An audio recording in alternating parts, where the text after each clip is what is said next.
Salut à tous, on se retrouve aujourd'hui pour une nouvelle présentation de smartphone. Avec aujourd'hui pour changer, on va se faire un petit Meizu. Voilà, un Meizu M3 Note comme vous pouvez le voir sur la boîte. Donc téléphone que vous pouvez retrouver sur la boutique, notre boutique partenaire Gearbest dans les alentours de 150 euros je crois. Donc moi il vient pas de là-bas, j'ai trouvé une super occasion. Donc il est d'occasion mais comme neuf, vraiment. Donc super occasion pour ce téléphone-là. Donc comme je vous disais, voilà, environ 150 euros sur Gearbest. Bon après bien sûr, hein, on vous oblige pas à l'acheter là-dessus. Nous on touche une petite commission voilà, sur les ventes de Gearbest, mais vous êtes en droit de l'acheter ailleurs si vous voulez. Voilà, donc on va commencer par regarder un petit peu le contenu de la boîte. Donc la boîte se présente comme ceci, elle est quand même assez épaisse. Donc on retrouve Meizu M3 Note ici le modèle. Euh, on peut retrouver donc le modèle en détail, le L681H LTE mobile. Voilà, en couleur gris, capacité 16 Go. On y reviendra après sur tout ça, hein. En GSM, ici on est en 900, 1800, 1900, WCDMA en 900, 2100 et en FDD LTE 1800, 2100, 2600. Voilà, ça c'est un modèle qui a été acheté dans une boutique ici en France. Donc ce serait normalement une version internationale. D'ailleurs, la ROM, elle finit par la lettre G, donc ce serait normalement global, si je ne me trompe pas. Et donc on est sur le 16 Go. Bon, c'est tout pour la description sur la boîte. On retrouvera ici un chargeur secteur, voilà, logoté Meizu. J'ai pu voir, bon, c'est vraiment tout petit, j'ai pu voir que c'était un 2 ampères. On retrouve un câble USB, micro USB. Voilà, et quelques petits guides de prise en main rapide. Voilà, rien de des petits trucs de garantie, etc. Donc pour la boîte, ce sera tout. Il n'y a rien de plus. Hop. Donc on va passer aux caractéristiques du téléphone. Allez, les caractéristiques, on va essayer de faire un petit peu différemment pour que ce soit un peu plus lisible pour tout le monde. Donc on est sur le Meizu, donc le modèle en 4G, voilà, sur de l'Android 5.1. On retrouve là le CPU, le Helio P10 en octa-core, 2 Go de RAM, 16 Go de ROM, avec une carte mémoire extensible à 128 Go. Voilà, on retrouve ici le type de réseau, donc GSM, WCDMA, FDD, LTE. Donc en 2G 850, 900, 1800, 1900, 3G 850, 900, voilà. Et la 4G, je ne sais pas où il me l'a mis d'ailleurs. Ouais, le WCDMA, excusez-moi, 850, 900. Donc le Wi-Fi, donc type d'écran, on est sur du 5,5 pouces en 1920 par 1080, voilà, en Full HD, en 403 ppi. La caméra, on est sur du 13 mégapixels avec flash arrière, 5 mégapixels à l'avant, voilà. Les formats d'image. La batterie, on est sur du 4100 mAh, non amovible, voilà, c'est une coque unibody. Et la taille du téléphone ferait donc, où c'est qu'on est? Donc sur du 15,36 sur 7,55 sur 0,82. Hmm. La taille de l'emballage, le poids il serait sur du 163 grammes. Voilà, on peut regarder un petit peu les photos qui sont données pour le téléphone. Donc on serait sur la série 6000 en ce qui concerne l'aluminium. Voilà, en ce qui concerne le châssis. Le Volt E, l'Helio P10 octa-core, voilà, ça c'est ce qu'on a déjà dit. La batterie de 4100 mAh. Voilà, on nous montre la jolie puce.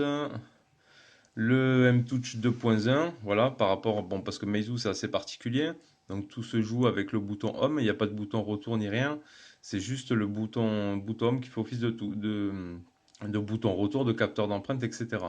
On va le voir l'utilisation, le 5,5 pouces en Full HD, et le capteur photo en PDAF autofocus, 13 mégapixels, et voilà, là, on retrouve un petit peu ce qu'on a vu.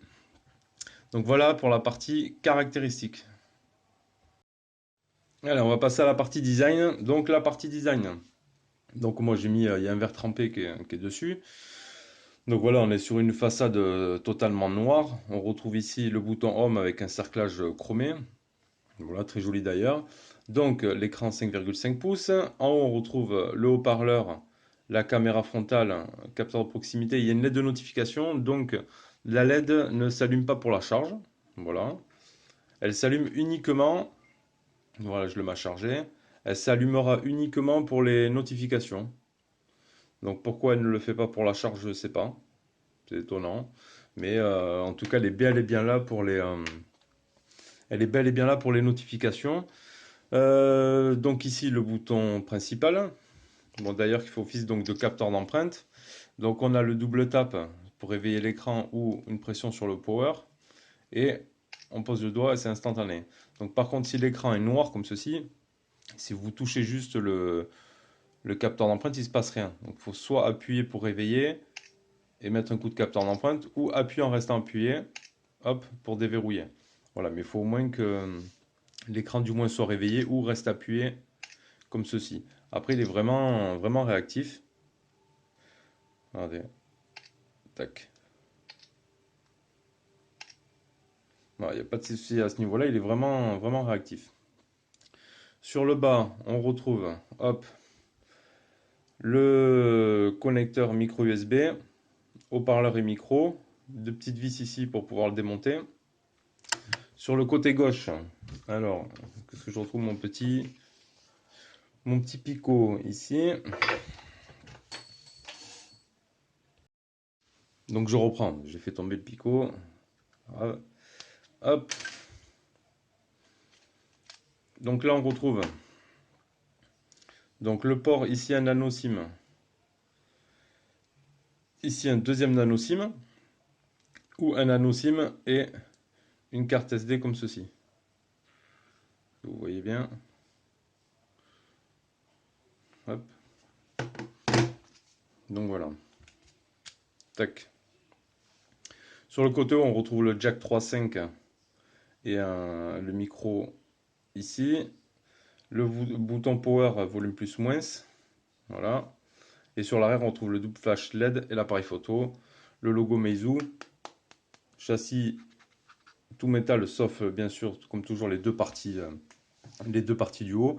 Avec ici les petits liserés chromés, franchement, qui font bien leur effet. Et une prise en main plutôt agréable. Bah, moi j'aime bien, il est avec cette partie arrondie, tout ça. Il est vraiment bien à prendre en main pour un 5,5 pouces. Il est vraiment très agréable à l'utilisation. Pour pour sa partie conception et design, c'est plutôt bien. Allez, on va passer à l'écran. Alors, la partie écran, ben, j'ai vraiment apprécié. Il a quand même de jolies couleurs. On va se changer le fond d'écran un petit peu pour regarder. Hop, on va se mettre du coloré. Voilà. Il a vraiment un très bel écran. Moi j'aime bien la définition, tout ça. Impeccable. On va regarder Display Tester. Hop, donc 1080 par 1920, ça c'est ce qu'on avait vu. On va regarder. Hop, on va se mettre en plein pot. Les rouges, les verts, le bleu, le noir.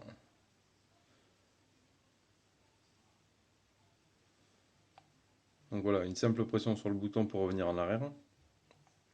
Le multitouche, on se le fera après. Ça.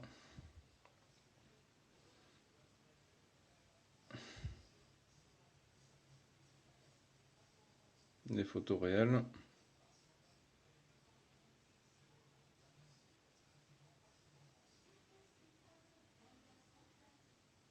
Mais j'ai vraiment pris du plaisir quand même à utiliser ce téléphone. Bon, on sort du X Goody juste avant. Donc c'est sûr que là, il peut y avoir que mieux. Mais honnêtement, franchement, agréable à utiliser. Meizu, bon, j'aime bien Meizu quand même. Ça, c'est sympa. Avec leur ROM Flame. C'est assez agréable à utiliser quand même. C'est plutôt pas mal. Donc voilà, pour la partie display tester. Hop, je sais pas pourquoi il me fait pas l'autofocus. Le traitement Gorilla, on n'a pas vu dans les descriptions, ils le disent pas. Je suppose que oui, quand même, un minimum. Niveau de la réactivité, c'est très fluide. Franchement, il n'y a pas de problème à ce niveau-là. Il marche quand même plutôt pas mal. Moi, j'ai. Non, non. Aucune. Ça fait une semaine que je l'utilise là. Aucun problème détecté, aucun bug. Vraiment impeccable. Alors, on va regarder la partie logicielle. Donc, la partie logicielle, donc on est sur un Meizu, donc on est sur du FlymeOS. Voilà. Hop, à propos du téléphone. Donc, vous pouvez voir ici, on est sur Android 5.1 et là, je suis sur Flyme 5.1.3.4G. Bon, G, apparemment, ce qui est donné pour du global. Il y a les mises à jour quand elles sont disponibles, ça, il n'y a pas de problème. Sous Flyme, on peut recevoir aussi les micro-programmes, c'est détecter la mise à jour de micro-programmes et d'expérience. Les premiers à expérimenter de nouvelles fonctionnalités. C'est un peu les versions bêta avant d'avoir les versions officielles. Donc on peut choisir de les recevoir ou non. Donc ça, c'est pour la partie Flyme. Donc avec leur propre menu aussi, un petit peu comme Xiaomi. Bon, on retrouve là le double SIM réseau normal, notification et barre de statut, donc on peut gérer les notifications. Personnalisé, on a un centre de thème aussi. Voilà, donc ça c'est les thèmes téléchargés, mais après on a une application avec les thèmes aussi directement. Donc le capteur d'empreinte, vous l'avez vu, je l'avais déjà rentré, il marche sans problématique. Accessibilité, les activations par geste, donc on a le double tap, mais on a aussi d'autres raccourcis avec des lettres, etc. Le programme de mise en marche et mise en arrêt du téléphone. Le compte Flyme, donc comme chez Xiaomi, pardon, vous pouvez créer un compte, faire vos sauvegardes sur leur cloud. Et voilà, et le jour où vous changez de Meizu, vous pouvez récupérer tout comme vous l'aviez avant. Qu'est-ce qu'on peut voir d'autre? Application, batterie. Hop. Ah oui, sur l'affichage. Bon, parce que là, on n'a pas de Miravision, mais on a le chaleur chromatique. Voilà, on peut aussi jouer là-dessus. Pour les températures de couleur et autres, on a le mode simple. Donc voilà, si on l'active, c'est si vous avez peut-être plus de batterie ou autre. Le mode facile d'utiliser une disposition d'écran simple et des polices des icônes. Si vous l'activez, voilà, vous n'aurez que des icônes principaux sur l'écran d'accueil, vraiment le strict minimum pour utiliser votre téléphone sans bouffer trop de batterie. Voilà, pour la partie logicielle, donc thème du launcher, vous l'avez vu, tout est ici, il n'y a pas de tiroir d'application. Donc on retrouve l'application thème, comme je vous disais. Voilà, vous pouvez télécharger des thèmes. On retrouve l'icône de mise à jour ici qu'on a vu. Appareil photo. En outil, on a un centre d'application aussi à la Meizu, un peu comme un Play Store. Centre d'utilisateur. Bon, après, il y a rien de plus, quoi. Une boîte à outils, oui. Voilà, on peut activer la lampe poche, mettre un SOS, le miroir, la boussole, le niveau, la règle et la loupe. Voilà, une petite boîte à outils. Des petits accessoires en plus, des petits gadgets en plus. Donc on a vu tout ça, on va regarder donc s'il fait l'OTG. Tac. Afficher, ouvrir. Donc il a bien reconnu la carte SD. La clé USB, pardon, en OTG. Donc il est bien OTG. Hop, il n'y a pas de problème à ce niveau-là. Alors ensuite, on va passer aux performances. Donc on va regarder hop, avec en tout le score qui nous a été donné. Alors on était sur un score de 45 694 points. Voilà, c'est quand même plutôt bien. Le classement on s'en fout. Donc on était sur du 5,1 en 64 bits. Le MT 6755. Donc comme on a vu le Olio P10. Le Mali T860. Donc la résolution on l'a vu. Les caméras, tout ça on a vu. Donc il nous reste 10 Go, on est bien sur du 16 Go de ROM et 1756 MB, donc on est bien sur du 2 Go de RAM.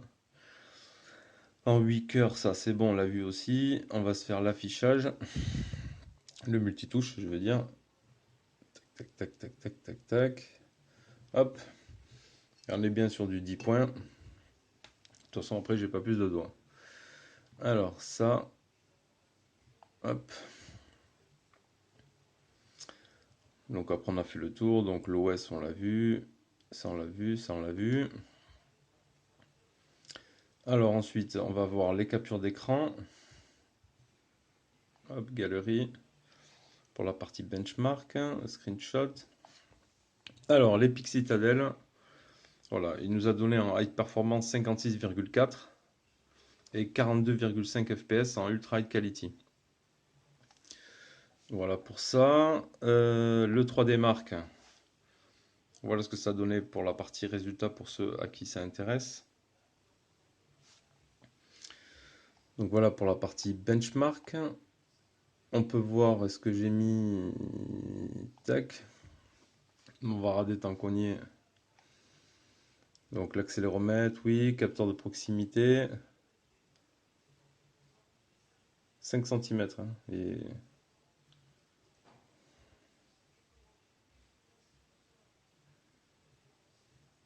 hop.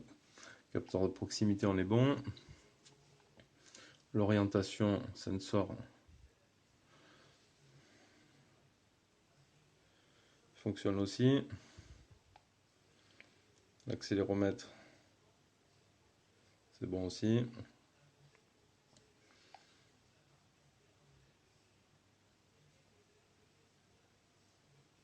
Ça c'est bon aussi. Capteur de lumière.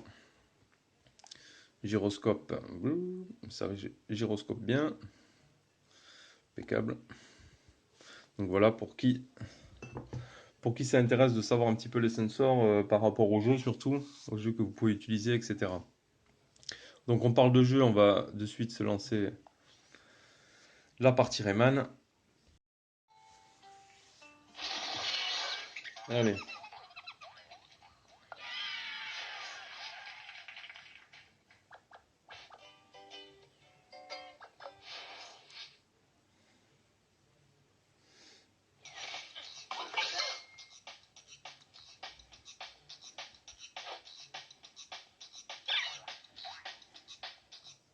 On était toujours à fond, c'est bon.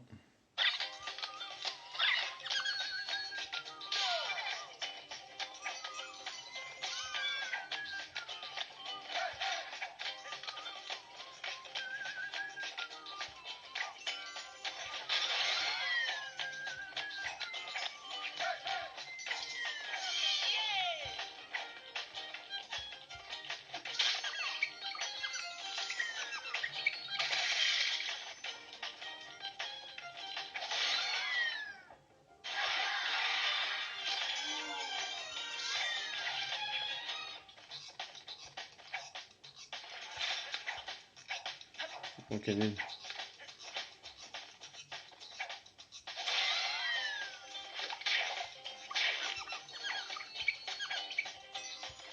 J'ai loupé.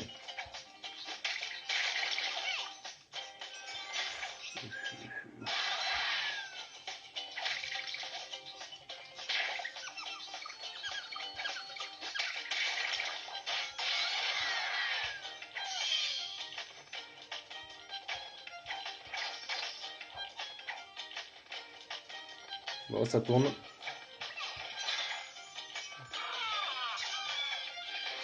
Voilà. Pour la partie Rayman, pas de problème, ça tourne super. Comme vous avez pu le voir. Donc on va se faire en suivant de suite Real Racing.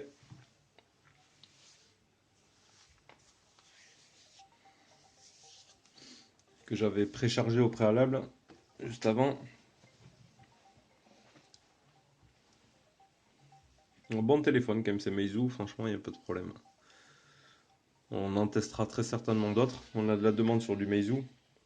Donc on vous fera au maximum de Meizu qu'on peut vous présenter, quoi. Vous avez vu quand même sur la chaîne, on essaie de présenter le maximum de téléphones. Je pense qu'on est plutôt pas mal. Donc on continuera à vous faire du Meizu. C'est pas une marque à négliger quand même. Allez hop. Tac.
Con.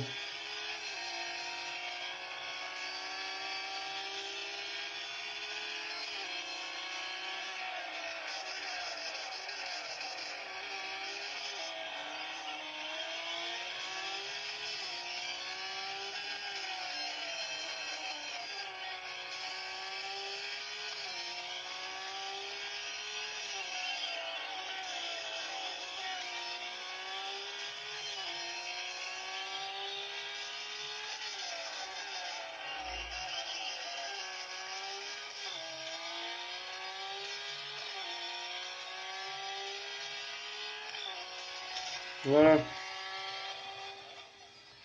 Bon, vous avez vu que ça tourne quand même aussi bien, il n'y a pas de problème. Pour la partie jeu, on est tout bon. Allez, on passe à la suite. Allez, on va passer à la partie photo. Donc l'application photo comme ceci. Les paramètres en option HDR, les quadrillages, les jauges de niveau, mesures manuelles, les repères temporels, etc. Les tailles de photo. Donc on est bien sur du 13 mégapixels à l'arrière et du 5 à l'avant. Voilà. Donc on a le flash ici, les retardataires, des effets. On retrouve l'option ici, champ lumineux, panorama, le mode macro, le mode ralenti, le mode GIF. Voilà, on a quelques petites options là. Donc on va se faire la petite photo.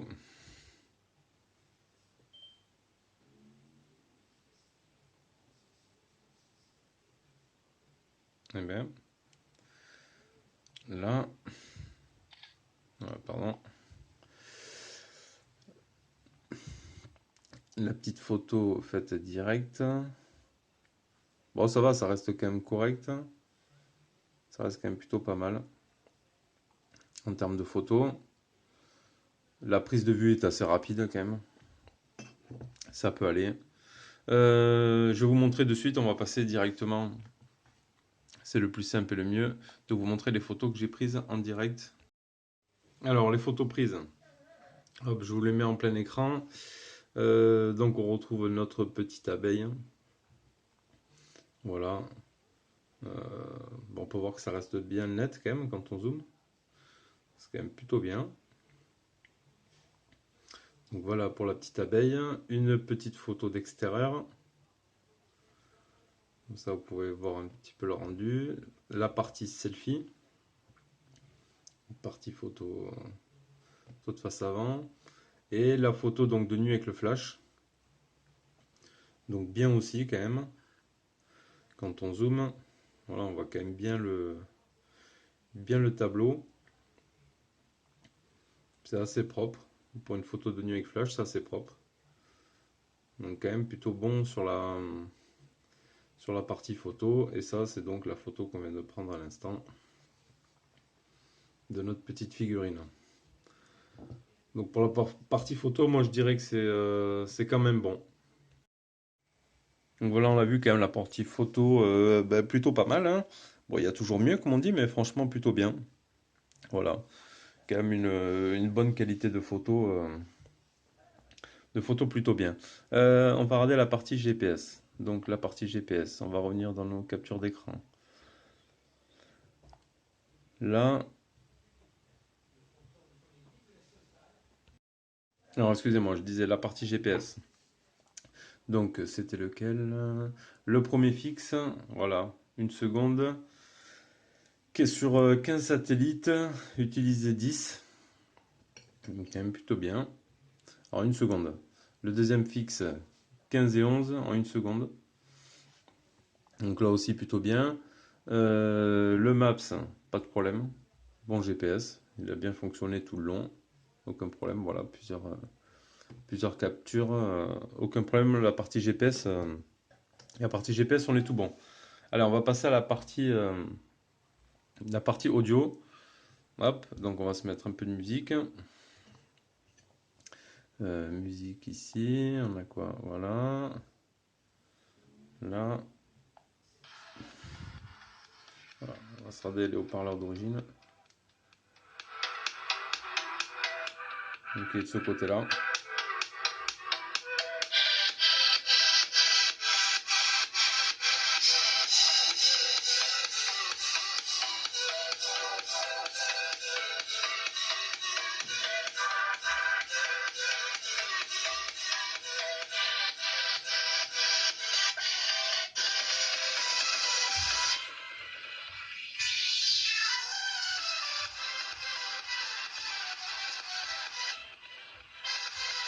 Ouais, c'est pas, ça manque de basse quand même, hein, il est pas, ça manque un petit peu de basse tout ça. On va rader directement en Bluetooth. Hop, non pas ici. Alors, qu'est-ce qu'il me trouve ici en Bluetooth? Normalement, j'ai la Xiaomi qui est allumée. Mi Bluetooth. Là, c'est bon. Voilà. Le multitâche, ouais, c'est ce que je vous ai pas montré d'ailleurs. Le multitâche est sur n'importe quelle partie de l'écran, gauche ou droite, levé vers le haut. Voilà, vous avez le multitâche comme ceci. Ouais, vous pouvez voir qu'il y a pas mal de trucs ouverts et que le téléphone tourne, il n'y a pas de problème. Donc en Bluetooth, on revient là.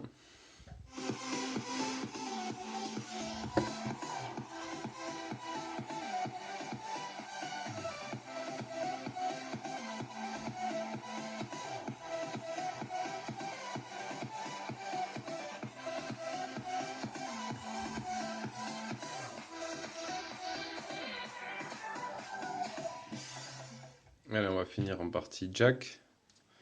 Hop, tac. Hop.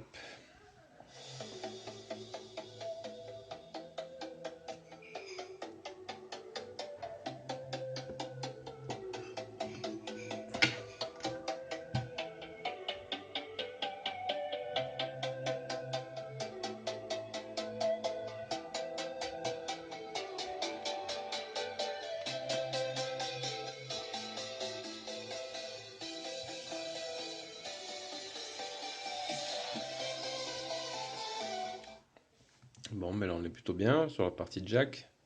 Hop. On va se mettre rapidement une petite vidéo YouTube, comme on a l'habitude de faire. On va faire 1080. Tac. On va essayer de trouver nos petits mignons ici. Bon.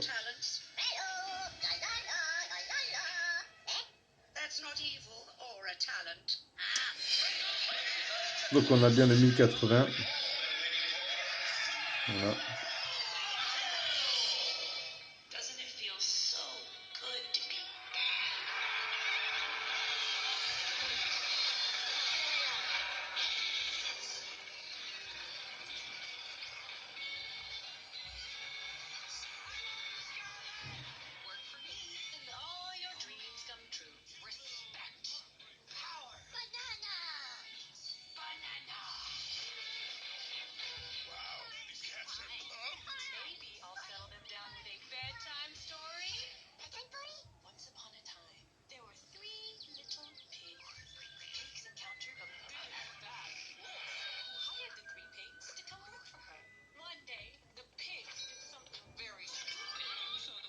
Voilà, qualité vidéo bien.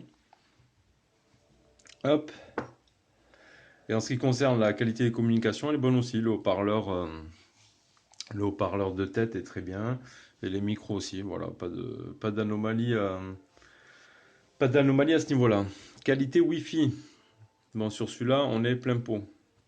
Voilà, d'habitude, il ne manque qu'une barre. On est plein pot ici, avec le mur, la box de l'autre côté. Donc ça, c'est bien. Les bandes, on va rader. On a déjà radé, mais les IMEI en 86. Deuxième IMEI en 86.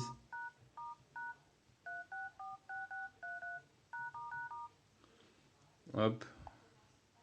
Les bandes sur la SIM 1. Donc, 3G, on l'a vu. Pour la 4G, B1, B3, B7, 38, 39, 40, 41. Voilà.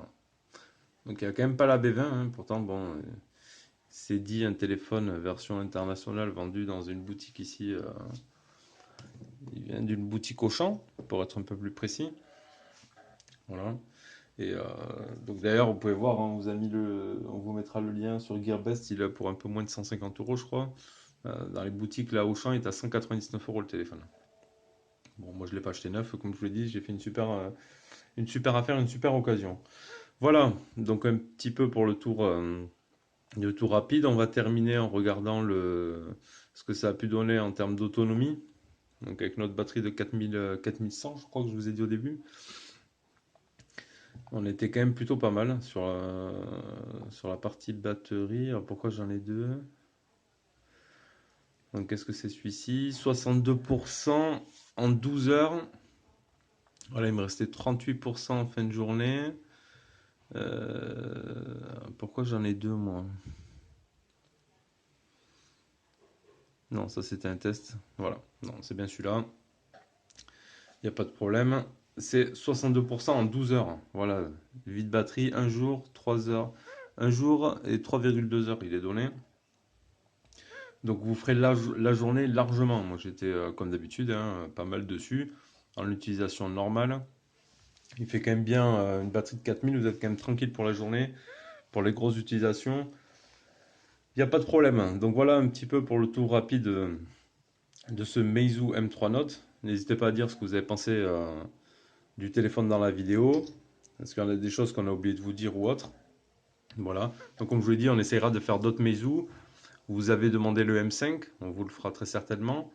Il y a le U10, le U20. Bon, il y a pas mal de modèles de Meizu aussi, hein, parce que celui-ci n'est pas tout, il est pas tout récent, le M3, parce qu'on en est au M5. Il y a des MX aussi. Il y a pas mal de modèles à faire de chez Meizu aussi, autant que Xiaomi.